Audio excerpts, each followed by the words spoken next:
언택트 기반 글로벌 물류 체인 변화에 대해서 우리 인천대 동북아 물류대학원의 송상화 교수님께서 발표해 주시겠습니다.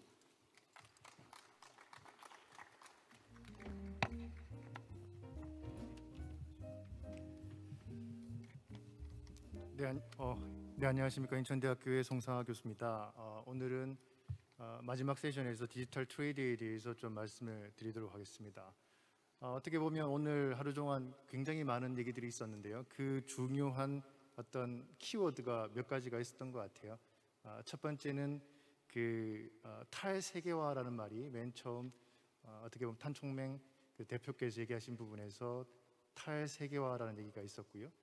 그리고 디지털화라는 부분이 있었습니다.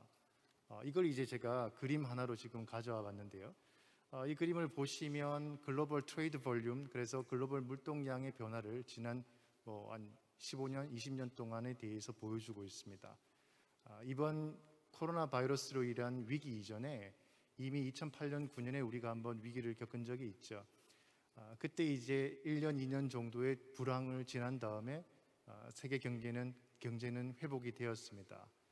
근데 문제는 뭐냐 하면 여기 그림에 나와 있는 것처럼 2008년, 9년에 파이낸셜 크라이시스 이전에 글로벌 물동량이 성장하던 그 추세가 2010년 이후에는 상당히 완만하게 바뀌었다는 겁니다.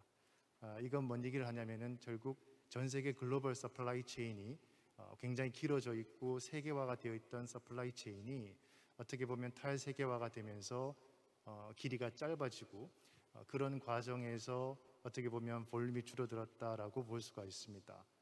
그렇다 그러면은 과연 코로나 바이러스 이후에는 어떻게 될 것이냐라는 것이 이제 우리의 관심이고요. 그런 얘기들에 대해서 많은 얘기가 오늘 나왔던 것 같습니다. 일단 이에 대한 대답은 우리가 알 수가 없지만 우리가 하나 볼 수 있는 건 있다고 생각을 합니다. 그게 뭐냐 하면 2008년에서 2009년 사이의 변화에 대해서 과연 그 이후에 글로벌 물동량이 상승세가 이렇게 꺾인 부분, 이 부분에 대한 원인은 한번 살펴보면 크게 보면 두 가지로 생각할 수 있죠. 결국은 리스크가 굉장히 높아지다 보니 탈세계화로 가면서 글로벌 서플라이 체인이 짧아진 것은 사실인 것 같고요. 그리고 오늘 제가 말씀드리려고 하는 디지털 트레이드라고 하는 부분이 굉장히 큰 영향을 미쳤을 거라고 생각을 합니다. 이 시간 관계상 이제 자세한 내용들은 여기 나와 있는 내용들 아마 곧 배포가 될 거로 생각하는데 이런 기사들 한번 참고하시면 좋을 것 같고요. 메시지만 딱 집어서 말씀을 드리면 일단 이번 코로나 바이러스 이후에 리쇼어링, 그래서 전 세계로 나가 있던 공장들이 수요지 근처로 돌아갈 것이다 라는 그런 의견이 한쪽에 있는가 하면 또 반대쪽에서는 전혀 그렇지가 않고 다시 디맨드가 리바운드 하면서 과거처럼 세계화가 강하게 일어날 것이다 라는 이 두 가지 주장이 굉장히 혼재해 있습니다. 그러나 지난 10년 동안의 기조를 들여다보면 결국 보호무역주의와 탈세계화, 그리고 지역별 클러스터화는 불가피한 현상이라고 생각이 듭니다. 지금 당장 RCEP이 얼마 전에 체결이 되었는데요. 이건 뭘 의미하냐면 결국 경제 블록화가 심화되는 것이고요.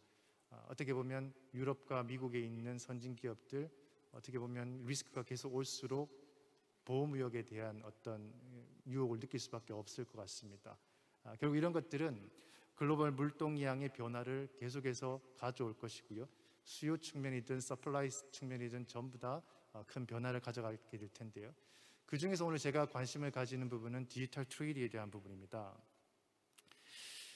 지금 보시면 이제 최근에 항공 운송으로 가던 물량들이 이제 커패시티가 줄어들면서 해상 운송으로 많이 전환이 되고 있는데 이 과정에서 들여다보면 전자상거래 물량들이 꽤 많이 기여를 하고 있다라는 얘기도 나오고 있고요. 그리고 실제로 이제 디지털 트랜스포메이션이 가속화되면서 지난 10년 동안 할 일을 이번 3개월 동안에 다 했다라고 얘기할 정도로 디지털에 대해서 관심이 많아지고 있습니다. 오늘 말씀드릴 내용이 결국은 디지털 트레이드가 될 것 같은데요. 처음에 언택트 비즈니스와 물류 서플라이 체인의 변화에 대해서 이렇게 요청이 오셨을 때 고민을 많이 했습니다. 이제 우리가 흔히 얘기하는 온라인이라고 하는 것은 주로 국내 물류, 국내에서 유통에 대해서 우리가 많이 얘기를 했었습니다. 그런데 과연 이제 글로벌 물류, 글로벌 수출, 수입 이런 것들이 디지털로 이루어지는가에 대해서 아직까지는 퀘스천이 있거든요. 워낙 물량이 미미합니다. 그런데 이제 이 자료를 보면 최근에 나온 그 자료인데요. 이 자료에 보면은 과거의 무역이라는 것이 전통적 방식의 무역은 어떻게 보면 비용 최소화를 위한 무역이었다 그러면 두 번째 무역은 우리가 글로벌 밸류 체인 트레이드라고 해서 전 세계가 세계화를 통해서 분업화를 해서 각자 잘하는 부분에서 서로 코디네이션을 하면서 잘하자. 이런 내용들이 아마 지난 10년을 가져왔다라고 생각할 수 있습니다. 하지만 앞으로의 무역이라는 환경은 이런 GVC도 아니요, 트래디셔널한 트레이드도 아니고 디지털 방식으로 될 것이다라고 이제 뭐 글로벌 연구기관들에서 얘기가 나오고 있는 겁니다.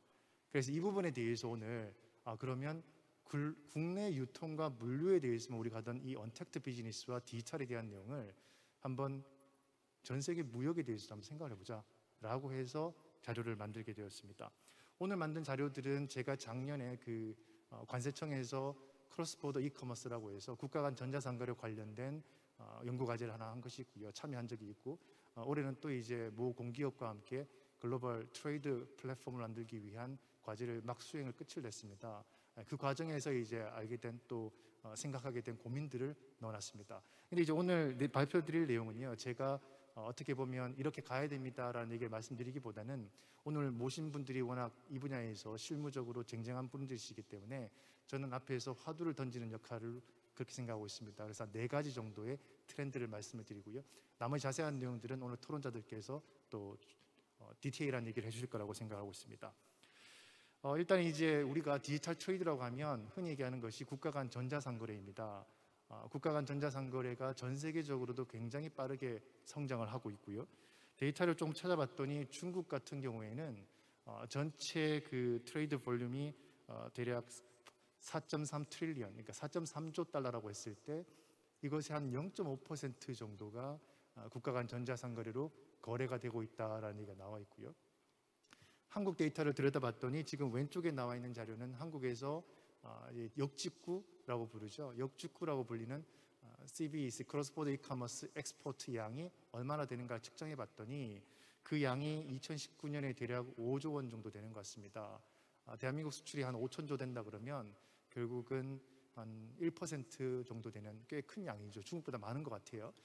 그런데 이제 문제는 이 중에서 온라인 면세점은 좀 빼야 됩니다. 이거는 이제 중국이라든지 이런 분들이 한국에 와서 온라인에서 물건을 픽업해서 가져가는 거기 때문에 순수한 의미의 온라인 트레이드는 어떻게 보면 한 2천억 정도 되는 것 같아요. 그러면 1조 원 정도 되는 것 같아요. 5조 중에 1조 정도, 20%. 그러면 이제 아직은 대한민국 수출에 비하면 아주 미미한 포션입니다. 다만 이제 우리가 볼 부분은 뭐냐 하면 오른쪽에 있는 그림처럼 이 기울기는 꽤 빠르다라고 볼 수가 있습니다. 지난 2년 동안 대한민국 트레이드 볼륨은 오히려 감소했습니다. 수출이. 그런 과정에서도 오히려 빠르게 성장을 했기 때문에 여기에 뭔가가 있지 않겠는가라는 생각을 하고 있고요. 특히 이제 어떻게 보면 디지털이라고 하는 것은 위치, 피지컬 디스턴스를 없애는 역할을 하죠. 그래서 어떻게 보면 영주의 대장간 호미 사례를 우리가 얘기할 수 있습니다. 이 얘기는 뭐냐 하면 이게 대한민국 사람들에게는 홈이라고 하는 것이 너무나 자연스러운 상품이지만 이 상품을 아마존에 올렸더니 미국의 이 조경업계에서는 센세이션이 됐습니다. 이런 도구가 있었단 말인가라고 하면서 이 영주의 대장간에서 영주 호미를 그야말로 폭발적으로 전 세계에 수출을 했다라는 내용이 이 기사의 내용입니다. 결국 이제 우리가 디지털 트레이드라고 하게 되면 어떤 생각을 할 수 있냐면요. 본격적인 말씀을 드리기 앞서서 결국 디지털 트레이드라고 하는 것은 과거에는 불가능했던 전 세계 어디에 무엇이 있든 그 정보를 파악을 할 수 있다라는 건데요. 이것은 굉장히 무서운 일이기도 합니다. 결국 여러분들이 만약에 어떤 제한된 지역에서 정보가 유통되지 않는 상태에서 독과점을 하던 비즈니스가 있었다 그러면 앞으로 그러한 비즈니스는 존재하지 않는다라는 거죠. 왜냐하면 전 세계 어디서든 물건을 소싱할 수 있다 그러면 과연 어떤 보호 장벽이 존재할 수 있겠습니까? 결국 이런 것들은 보호무역주의를 앞으로 가져오지 않을까라는 생각이 들 정도로 결국 이러한 정보의 거리, 피지컬 디스턴스까지는 아니겠지만 어디에 무엇이 있는가를 바로 액세스할 수 있고 지금 당장 여러분 예를 들면 뭐 우리가 마스크가 없다 그러면 바로 많은 분들이 어떻게 하냐면 알리바바에 들어가 보고 또 징동에 들어가 보고 아마존에 들어가게 됩니다. 결국 크로스보더 이커머스를 통한 무역은 앞으로 발전할 수밖에 없고요. 그런 환경은 과거에 우리가 컨테이너 기반으로 벌크로 움직이던 그 세상이 여전히 유효한가에 대해서는 고민을 하게 만들고요. 그렇다 그러면 제가 맨 처음에 발제할 때 말씀드렸던 글로벌 트레이드 볼륨의 증가 속도라는 것이 오히려 감소하면서 영내 클러스터화가 지속된다 그러면 작은 항만들끼리의 네트워크라든지 허브 앤 스포크가 아닌 메쉬 형태의 네트워크라든지 이런 것들의 기회도 일부는 있을 수 있다라는 생각을 하게 되는 겁니다. 물론 비용 중심의 초대형 캐리어들은 계속해서 나올 거라고 봅니다. 자, 그러면 이제 여기에 대해서 우리가 한번 트렌드 4가지를 말씀을 드리고 오늘 마무리를 좀 할까 하는데요. 이런 디지털 트레이드의 가장 큰 특징은 뭐냐 하면 벌크로 움직이지 않는다라는 것이 가장 큰 특징이고요. 이것은 결국은 통관 또는 물류 이런 모든 프로세스에 있어서 굉장한 장애가 될 겁니다. 과거에는 컨테이너 하나가 지나갈 때 그 컨테이너 안에 서류가 하나만 있으면 되고요. 화주는 한 명이고 어떻게 보면 관련된 내용도 압축되어 있기 때문에 통관부터 시작해서 물류라는 프로세스는 굉장히 효율적이 될 수 있습니다. 하지만 이제 우리가 립스틱 하나를 한국에서 미국으로 수출하는 시대가 되게 되면 결국 그러한 조그마한 상품들을 컨설리데이션을 해야 될 것이고요. 그러면 컨테이너 하나에는 수백 수천의 화주들이 들어가 있게 됩니다. 이런 환경은 결국은 네트워크에 어마어마한 오버로드를 가져오게 될 것이고요. 과연 이런 것들이 지속 가능한가에 대해서도 고민을 하게 되면서 오히려 거기에 국내에서 유통했었던 전자상거래 이런 기술들을 활용해서 무언가 새로운 돌파구를 열 수 있는 기회가 있을 수도 있겠다라는 생각을 하면서 4가지 트렌드를 말씀을 드리면요. 첫 번째는 최소한 디지털 트레이드에 있어서는 플랫폼이라고 하는 것이 중요한 건 사실입니다. 전체 어떻게 보면 프로세스에서 유통이라든지 통관, 물류 이런 쪽에 있어서 플랫폼들이 만들어지려고 하는 노력은 굉장히 가속화가 되고 있고요. 다행스럽다고 할까요? 그 어떻게 보면 신흥 국가들은 오프라인의 채널이 아예 없기 때문에 온라인 채널이 너무나 자연스럽고요. 그런 환경에서 아시아만 하더라도 뭐 인도네시아나 말레이시아에 가보시면요. 온라인 전자상거래 인프라 또는 생태계는 굉장히 잘 갖추어져 있습니다. 이 얘기는 언어의 장벽과 물류의 장벽만 해결이 되면 빠르게 디지털 트레이드로 전환될 수 있는 그러한 인프라가 이머징 마켓에도 이미 정착이 되어 있고 오히려 더 잘 되어 있다는 겁니다. 이런 것들은 과거에 베스트셀러를 만든다든지 빅 브랜드를 가지고 있는 기업 외에 아주 로컬에 있는 소규모 리테일러와 소규모 브랜드들이 전 세계로 뻗어나갈 수 있는 기회가 된다는 건 사실입니다. 근데 문제는 뭐냐 하면 과연 유통을 제외하고 물류에도 이러한 디지털 플랫폼이 존재하는가라고 한다 그러면 이 부분은 지금 우리의 숙제가 될 거라고 봅니다. 왜냐하면 전 세계적으로 봤을 때 B2B 비즈니스라든지 물류는 대부분 B2B 많겠죠. 이러한 B2B나 물류에 있어서 플랫폼을 성공한 사례가 거의 없습니다. 지금 계속해서 노력을 하고 있죠. 그 이유는 뭐냐 하면 기업들은 이런 플랫폼에 종속되는 것을 굉장히 두려워하고 있기 때문에 또 폐쇄적이기도 하고요. 그래서 과연 물류에서도 플랫폼이 가능할까라는 부분에서 고민이 된다는 말씀을 첫 번째 말씀을 드리고 싶고요. 그 다음에 두 번째, 그래서 이제 뭐 사례를 들어보면 이제 온시핑 같은 국내 사례를 보면은 이제 크로스보더에 대한 글로벌 로지스틱스 플랫폼이라는 것들을 얘기를 하고 있다. 그래서 우리가 도전을 하고 있다라는 겁니다. 이거 외에도 밸류링크유라든지 또는 뭐 트레이드링스 이런 기업들이 플랫폼을 지향하면서 산업을 굉장히 적극적으로 바꿔주고 계신데요. 그런데 우리의 관심은 뭐냐면 과연 이게 알리바바나 아마존 같은 그런 초대형 플랫폼화가 될 것인가라는 부분은 우리의 좀 궁금함이 될 것 같은데요. 그럼에도 불구하고 이 물류라고 하는 산업의 특성상 제조와 달리 물류 산업이 어려운 부분은 제조 산업은 특정한 하나의 기업이 시작부터 끝까지 인티그레이션에서 virtually integrated 되어 있는 vertically integrated 되어 있는 수직 계열화가 가능합니다. 즉 뭐 삼성과 같은 기업은 처음부터 끝까지 혼자 다 할 수 있죠. 그러면서 규모의 경제와 브랜드로 돌파할 수 있는 그런 혼자서 뭘 할 수 있는데 물류의 가장 큰 특징은 혼자서는 아무것도 할 수 없다라는 거죠. 여기 나와 있는 머스크의 자료처럼 IBM의 자료처럼 어떤 컨테이너 하나가 이동을 할 때 30명 이상의 사람이 200개 이상의 문서를 처리하더라. 결국 이건 뭐냐면 하나의 프로세스를 만들 때 너무나 많은 사람들이 들어와야 되기 때문에 결국 혼자서는 아무도 못하는 것은 확실합니다.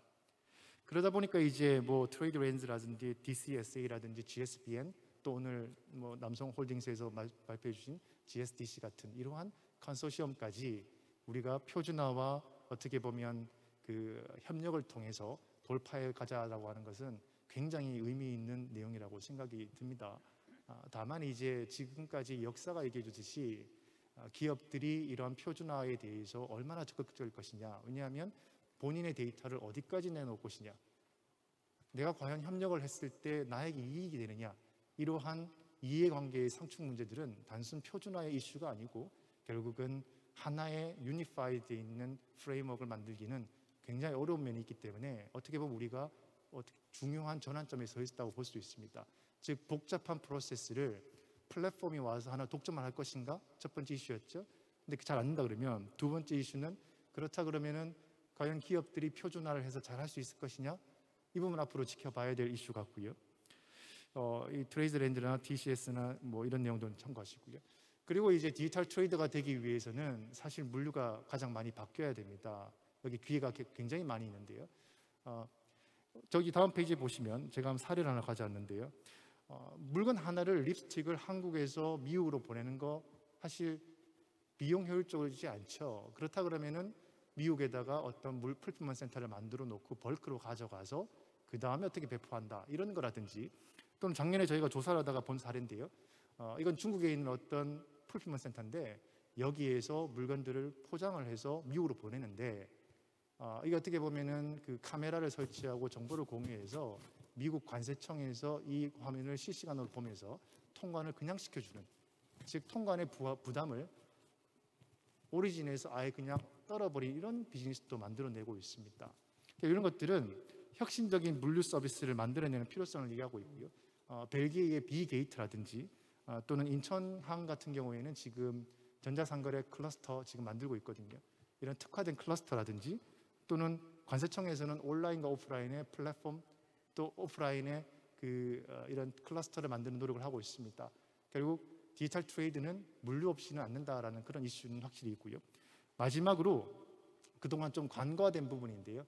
우리가 흔히 얘기하는 크로스보더 이커머스는 거의 대부분 B2C 상품들, 아마존에 가가지고 물건을 비교할 수 있는 그런 상품만 우리가 취급을 해왔습니다.